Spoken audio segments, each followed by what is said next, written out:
একাদশ দ্বাদশের শিক্ষক নিয়োগের ইন্টারভিউ প্রক্রিয়া আগামী 26শে নভেম্বর থেকে শুরু হবে।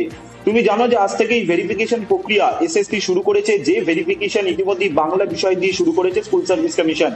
যে নোটিফিকেশন এসএসসি কিছুক্ষণ আগেই ওয়েবসাইটে তুলেছে, সেখানে বলা হচ্ছে 26শে নভেম্বর থেকে তারা ইন্টারভিউ প্রক্রিয়া শুরু করবেন এবং এই যে ইন্টারভিউ প্রক্রিয়া হবে এটা হবে রিজিয়ন ভিত্তিক, যা আমরা আগেই জানিয়েছিলাম যে মূলত স্কুল সার্ভিস কমিশন চাইছে দ্রুত ইন্টারভিউ প্রক্রিয়া শেষ করতে। সেই কারণে কেন্দ্রীয়ভাবে ইন্টারভিউ না করার বদলে রিজিয়ন ভিত্তিক ইন্টারভিউ করা হবে। মোট 5টি রিজিয়নে ইন্টারভিউ নেবে।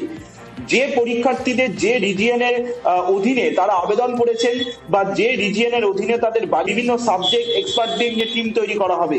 প্রাথমিকভাবে বাংলা ও ইংরেজি বিষয় নিয়ে এই ইন্টারভিউ করবে স্কুল সার্ভিস কমিশন। তুমি দেখেছো যে ইতিমধ্যেই বাংলা বিষয়ের ইন্টারভিউ প্রক্রিয়া শুরু করেছে এসএসসি, এরপর ইংরেজি বিষয়ের ভেরিফিকেশন শুরু করবে এসএসসি। ফলত সেই জায়গা থেকে প্রাথমিকভাবে বাংলা এবং ইংরেজি বিষয় ইন্টারভিউ প্রক্রিয়া শুরু করবে স্কুল সার্ভিস কমিশন। এবং এই যে ইন্টারভিউ প্রক্রিয়া হবে, ইন্টারভিউ প্রক্রিয়া থাকবে 10 নম্বর আর ক্লাস ডেমনস্ট্রেশনের উপর থাকবে 10 নম্বর। অর্থাৎ এখনো পর্যন্ত 80 নম্বরের ফলাফল প্রকাশ করেছে স্কুল সার্ভিস কমিশন, যার ভিত্তিতে ইন্টারভিউতে সফল পরীক্ষার্থীদের ডাকা হয়েছে।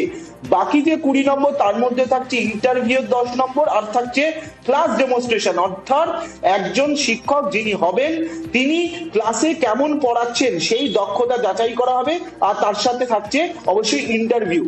এই 10-10-20 নম্বরের যে প্রক্রিয়া, সেই প্রক্রিয়া শুরু হবে 26শে নভেম্বর থেকে। কবে কোন পরীক্ষার্থীর ইন্টারভিউ হবে সেটা স্কুল সার্ভিস কমিশন ওয়েবসাইটে বিজ্ঞপ্তি দিয়ে জানিয়ে দেওয়া হবে।